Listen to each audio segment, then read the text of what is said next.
Здравейте, намираме се във Велико Търново на Самоводската чаршия по програма Образователни маршрути България и ще зададем няколко въпроса на майсторите, които изработват нещата си ръчно.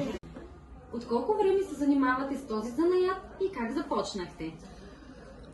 Занимавам се от около повече от 20 години, откакто има тази възможност художниците в България да се регистрират като свободна професия и да бъдат напълно независими.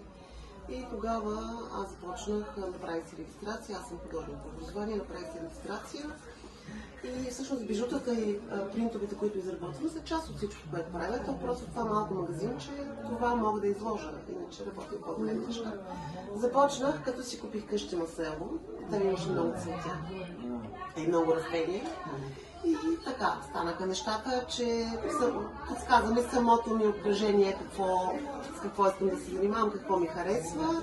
Намерих начин да ги направя на бижута, намерих начин да ги направя на принтове и да ги рисувам. И така започва всичко. Вашето призвание е страхотно.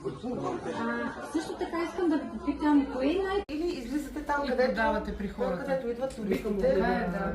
Това е. Няма други начини не са измислени. Абсолютно. Със всеки един бизнес е така. Но между другото, хората са много по-доволни, особено туристите, когато могат наистина да пикнат нещо. И другото е, че ние работим тук на място и те все пак им е много интересно да видят как се заработват нещата. Особено американците, те са луди, като видят, нали, че аз работя на място, купуват си, след това искат снимка с мен, искат автограф, искат контакт, искат още една снимка, да разкажат, като се приберат.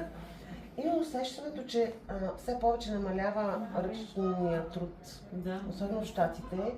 И за тях това е наистина някаква атракция. Да имаме, как да кажа, в смисъл едно нещо, колкото по-се свива, толкова по-голям интерес към него.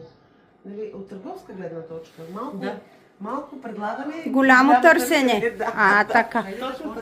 Благодарим ви много за интервюто. Жива и здрава и успехи. Благодарим за отделението. Чао! Хубав ден! Чао!